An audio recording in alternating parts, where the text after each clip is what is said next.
ನಮಸ್ಕಾರ. ಸಹಕಾರಿ ಟಿವಿ ಮೊದಲು ಮಾನವನಾಗು ಸುದ್ದಿ ಸಮಾಚಾರಕ್ಕೆ ಸ್ವಾಗತ. ನಾನು ಮಣಿಕಂಠ ಸೂರ್ಯ. ಮೊದಲಿಗೆ ಹೆಡ್ಲೈನ್ಸ್. ಈ ಲೋಕಸಭಾ ಚುನಾವಣೆ ವಿಶ್ವದಲ್ಲೇ ಅತ್ಯಂತ ದುಬಾರಿ ಚುನಾವಣೆ.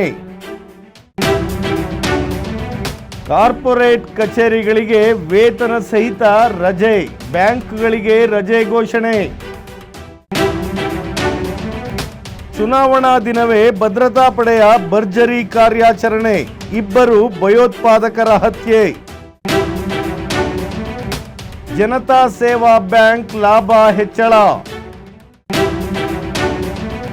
ಟ್ರೈನ್ ಪ್ರಯಾಣಿಕರಿಗೆ ಇನ್ನು 20 ರೂಗಳಲ್ಲಿ ಊಟ. ಮೇ 31ರೊಳಗೆ ಪ್ಯಾನ್ ಆಧಾರ್ ಲಿಂಕ್ ಮಾಡದಿದ್ದರೆ TDS ದುಪ್ಪಟ್ಟು ಏರಿಕೆ.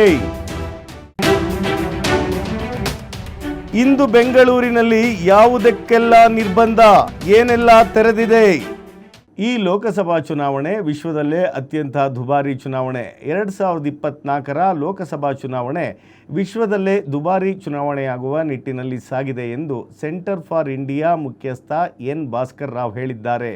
ಕಳೆದ 35 ವರ್ಷಗಳಿಂದ ದೇಶದಲ್ಲಿನ ಚುನಾವಣಾ ವೆಚ್ಚವನ್ನು ಗಮನಿಸುತ್ತಿರುವ ಅವರ ಪ್ರಕಾರ 2019ರಲ್ಲಿ 60,000 ಕೋಟಿ ರು ಖರ್ಚಾಗಿತ್ತು. ಈ ಬಾರಿ ಅದು ದುಪ್ಪಟ್ಟಾಗಿದ್ದು 1.35 ಲಕ್ಷ ಕೋಟಿ ರುಗೇರಲಿದೆ ಎಂದಿದ್ದಾರೆ. ಈ ಲೆಕ್ಕಾಚಾರವನ್ನು ಮಾಡುವಾಗ ಚುನಾವಣೆಗಾಗಿ ಆಯೋಗ, ರಾಜಕೀಯ ಪಕ್ಷಗಳು, ಸಂಸ್ಥೆಗಳು, ಅಭ್ಯರ್ಥಿಗಳು, ಸರ್ಕಾರಗಳು ಮಾಡಿದ ಖರ್ಚು ಸೇರಿದೆ. ನೇರ ಪರೋಕ್ಷ ಖರ್ಚುಗಳಾಗಿ ಈ ವ್ಯಾಪ್ತಿಯಲ್ಲಿ ಬರುತ್ತದೆ ಎಂದು ಭಾಸ್ಕರ್ ರಾವ್ ಹೇಳಿರುತ್ತಾರೆ.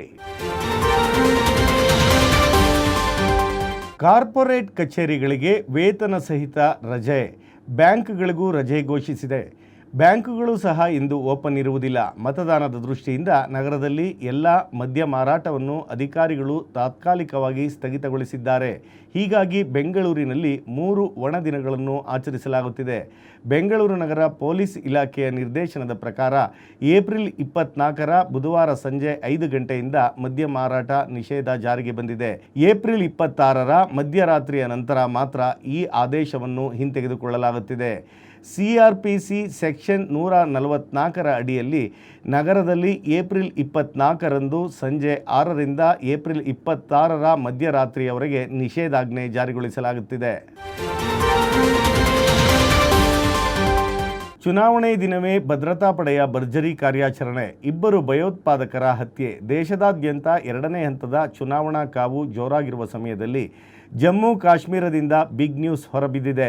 ಭಯೋತ್ಪಾದಕ ನಿರ್ಮೂಲನೆಯಲ್ಲಿ ತೊಡಗಿರುವ ಭಾರತದ ಭದ್ರತಾ ಪಡೆಗಳು ಇಂದು ಕಣಿವೆ ರಾಜ್ಯ ಜಮ್ಮು ಕಾಶ್ಮೀರದಲ್ಲಿ ಭರ್ಜರಿ ಬೇಟೆಯಾಡಿದ್ದು ಎನ್ಕೌಂಟರ್ನಲ್ಲಿ 2 ಉಗ್ರರನ್ನು ಹೊಡೆದುರುಳಿಸಿದ್ದಾರೆ. ಸೋಪೋರ್ನಲ್ಲಿ ಉಗ್ರರು ಅಡಗಿರುವ ಬಗ್ಗೆ ಭದ್ರತಾ ಪಡೆಗಳಿಗೆ ಮಾಹಿತಿ ಲಭಿಸಿತ್ತು. ಈ ಖಚಿತ ಮಾಹಿತಿ ಆಧರಿಸಿ ಭಯೋತ್ಪಾದಕರನ್ನು ಬಂಧಿಸಲು ಭದ್ರತಾ ಪಡೆಯ ಸಿಬ್ಬಂದಿ ಕಾರ್ಯಾಚರಣೆ ಮಾಡಿದರು. ಈ ವೇಳೆ ಉಗ್ರರಿಂದ ಗುಂಡಿನ ಚಕಮಕಿ ನಡೆದಿದ್ದು, ಆಗ ಭದ್ರತಾ ಪಡೆಗಳು ಕೂಡ ಪ್ರತಿದಾಳಿ ನಡೆಸಲಾರಂಭಿಸಿದವು. ಈ ವೇಳೆ ಎನ್ಕೌಂಟರ್ನಲ್ಲಿ 2 ಉಗ್ರರು ಮೃತಪಟ್ಟಿರುವುದು ದೃಢಪಟ್ಟಿದೆ. ಮೇ 31ರೊಳಗೆ ಪ್ಯಾನ್ ಆಧಾರ್ ಲಿಂಕ್ ಮಾಡದಿದ್ದರೆ TDS ದುಪ್ಪಟ್ಟು ಏರಿಕೆ. ಮೇ 31ರೊಳಗೆ ತೆರಿಗೆದಾರರು ತಮ್ಮ ಪ್ಯಾನ್ ಅನ್ನು ಆಧಾರ್ನೊಂದಿಗೆ ಲಿಂಕ್ ಮಾಡದಿದ್ದರೆ TDS ಅನ್ನು ಕಡಿತಗೊಳಿಸಲು ಯಾವುದೇ ಕ್ರಮ ತೆಗೆದುಕೊಳ್ಳಲಾಗುವುದಿಲ್ಲ ಎಂದು ಆದಾಯ ತೆರಿಗೆ ಇಲಾಖೆ ತಿಳಿಸಿದೆ. ಆದಾಯ ತೆರಿಗೆ ನಿಯಮಗಳ ಪ್ರಕಾರ ಪ್ಯಾನ್ ಅನ್ನು ಆಧಾರ್ಗೆ ಲಿಂಕ್ ಮಾಡದಿದ್ದರೆ ಮೂಲದಲ್ಲಿ ತೆರಿಗೆ ಕಡಿತ ಅನ್ವಯವಾಗುವ ದರಕ್ಕಿಂತ 2 ಪಟ್ಟು ವಿಧಿಸಲಾಗುತ್ತದೆ. ಈ ಸಂಬಂಧ ತೆರಿಗೆದಾರರಿಂದ ನೋಟಿಸ್ ಬಂದಿದೆ ಎಂದು ಕೇಂದ್ರ ನೇರ ತೆರಿಗೆ ಮಂಡಳಿ ತಿಳಿಸಿದೆ. ಇಂತಹ ವಹಿವಾಟುಗಳನ್ನು ಮಾಡುವಾಗ ಅವರು ಕಡಿಮೆ TDS, TCS ಕಡಿತಗೊಳಿಸಿದ್ದಾರೆ ಎಂದು ನೋಟಿಸ್ನಲ್ಲಿ ತಿಳಿಸಲಾಗಿದೆ. ಸಂಗ್ರಹಣೆಯ ಡಿಫಾಲ್ಟ್ಗಳು ಅಲ್ಲಿ ಪೆನ್ಗಳನ್ನು ನಿಷ್ಕ್ರಿಯವಾಗಿದ್ದವು. ಇಂತಹ ಸಂದರ್ಭದಲ್ಲಿ ಕಡಿತಗಳು ಲಭ್ಯವಿಲ್ಲದ ಕಾರಣ, ಹೆಚ್ಚಿನ ದರದಲ್ಲಿ ಸಂಗ್ರಹ ಮಾಡದ ಕಾರಣ TDS ನಿಗದಿಪಡಿಸಲು ಇಲಾಖೆ ನಿರ್ಧರಿಸಿದೆ. TCS ಸ್ಟೇಟ್ಮೆಂಟ್ಗಳ ಪ್ರಕ್ರಿಯೆಯ ಸಮಯದಲ್ಲಿ ತೆರಿಗೆಯನ್ನು ಒತ್ತಾಯಿಸಲಾಗುತ್ತದೆ. ಈ ನಿಟ್ಟಿನಲ್ಲಿ ಮಾಡಿದ ದೂರುಗಳನ್ನು ಪರಿಹರಿಸಲು CBDT ಸ್ಪಷ್ಟೀಕರಣಗಳನ್ನು ನೀಡಿದೆ. ಟ್ರೈನ್ ಪ್ರಯಾಣಿಕರಿಗೆ ಇನ್ನು 20 ರೂಗಳಲ್ಲಿ ಊಟ. ರೈಲ್ವೆ ಪ್ರಯಾಣಿಕರಿಗೆ ವಿಶೇಷವಾಗಿ ಜನರಲ್ ಬೋಗಿಯ ಪ್ರಯಾಣಿಕರಿಗೆ ಶುದ್ಧ ಮತ್ತು ಕೈಗೆಟುಕುವ ಬೆಲೆಯಲ್ಲಿ ಊಟ ತಿಂಡಿ ಒದಗಿಸುವ ಹೊಸ ಯೋಜನೆ ಜಾರಿಗೆ ಭಾರತೀಯ ರೈಲ್ವೆಯ IRCTC ಜೊತೆಗೆ ಕೈಜೋಡಿಸಿದೆ.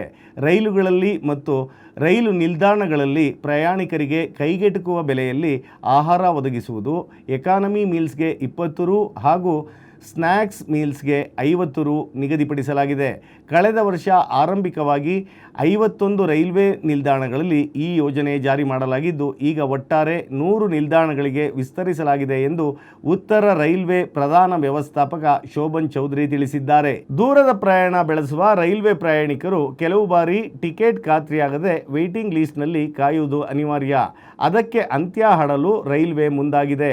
ರೈಲ್ವೆ ಮೂಲಸೌಕರ್ಯ ಅಭಿವೃದ್ಧಿಗಾಗಿ ದೊಡ್ಡ ಮಟ್ಟದ ಹೂಡಿಕೆ ಮಾಡಲಾಗಿದೆ. 5 ವರ್ಷಗಳಲ್ಲಿ ವೇಟಿಂಗ್ ಲಿಸ್ಟ್ಗೆ ಅಂತ್ಯ ಹಾಡುವುದು ಮೋದಿ ಅವರ ಗ್ಯಾರಂಟಿಯಾಗಿದೆ. ಹೊಸ ರೈಲುಗಳಿಗಾಗಿ 1 ಲಕ್ಷ ಕೋಟಿ ರು ವೆಚ್ಚ ಮಾಡಲಾಗುವುದು ಎಂದು ರೈಲ್ವೆ ಸಚಿವ ಅಶ್ವಿನಿ ವೈಷ್ಣವ್ ತಿಳಿಸಿದ್ದಾರೆ.